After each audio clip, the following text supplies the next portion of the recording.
We're going to talk about today on RV travel and living, what really is the best brand out there to buy.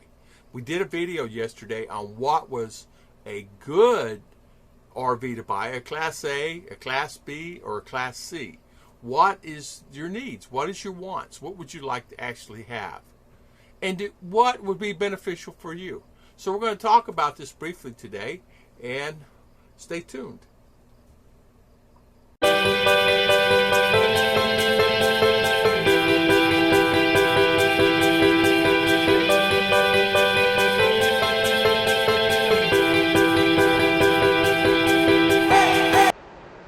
You know, what makes people happy?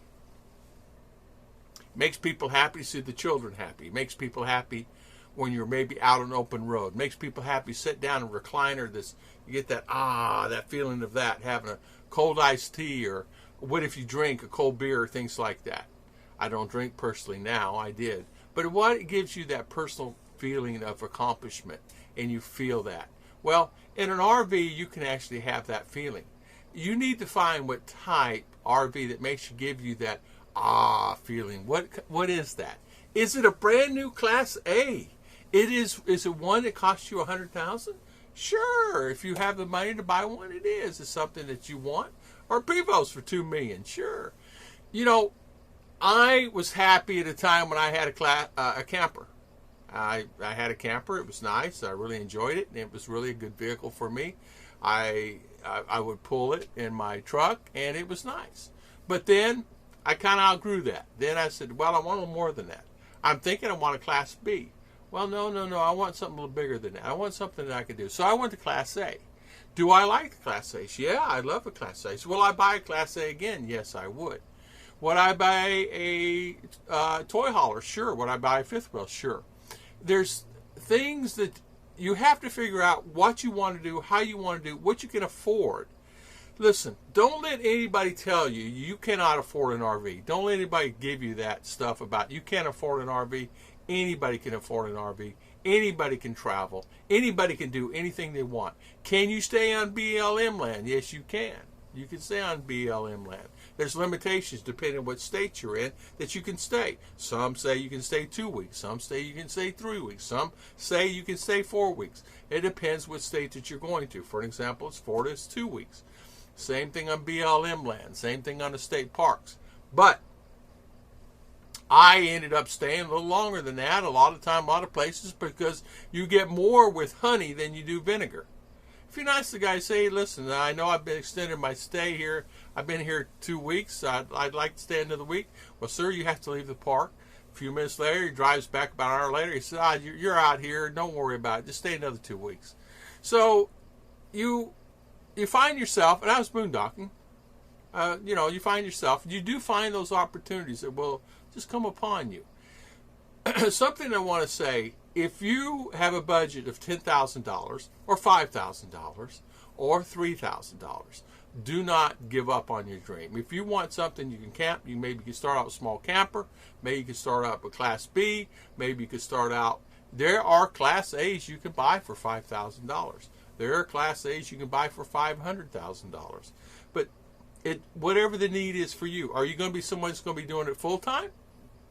You're going to be doing it part-time? You're going to be doing weekend travel? Are you going to do it just vacations? Are you doing it just bike week and or holiday time? That's the decisions you have to make. You have to make those decisions on your own, and hopefully you find something to need. Now, for me, for an example, I'm hoping to live in one, and I'm looking at a Class C. I was looking at a Class A, but I'm thinking a Class C because of fuel economy, and it's just 3 of us, and a nice Class C. A Thor or something, I don't know. But that's what we're looking at today. Will we change your mind? Yes. We're going to probably change your mind, maybe a Class A.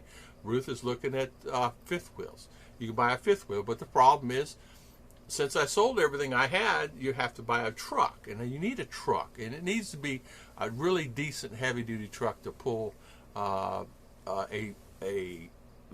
fifth wheel, because you don't want to be out and not having the power to pull that vehicle and towing down the road, because the gas eats you up, number one.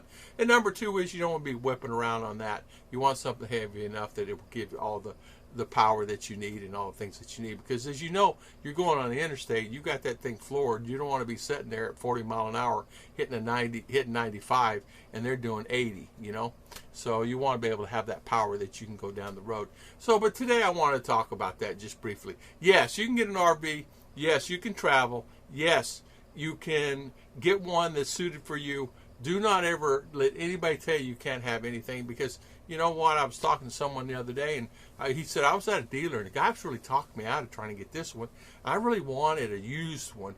And I was looking at a Coachman, and it was a 2003. They wanted $14,000 for it. It's really good shape. Has 50,000 miles on it, Class A. And I really wanted that. I really wanted that RV. The roof didn't leak. It was in good shape, and he was telling me all the things. I said, why didn't you get the guy's talking me out of that, trying to get me to buy a new one? And he said, Tom, I'm not going to spend $100,000 on a new one when I can buy this one for $13,000, $14,000, $15,000, and this is ideal for what I need. My wife and I, we're not going to be in it 24 hours a day, 7 days a week. We're just using it for recreational times. I said, don't let anybody talk you out of that. If you have something you want, do it. I told him, I said, why don't you just go back, and if it's there, just get it. Just get it. If you like it, drive it. Have them go with you, drive it. Have someone check it out. Have somebody test it. Get an inspector in there to make sure everything's okay. And make sure they give you some type of warranty before you drive it off the lot. The time I'm going 30 days down the road, I want some type of warranty. That transmission's not going to drop out. What kind of warranty do you have? Do you have something for me? And they'll give you something. But beware. Don't get caught up in the schemes on those warranties, because they can get you in the long run. Be careful on those warranties. They will get you, hey, we got a great warranty plan. If you pay $100 a month for the next 12 months, you got warranty. Right, forget it. Don't do that. God bless everybody. Thank you for always, I'll get into talking that another day. God bless everybody. I'll see you guys next time here on RV Travel and Living.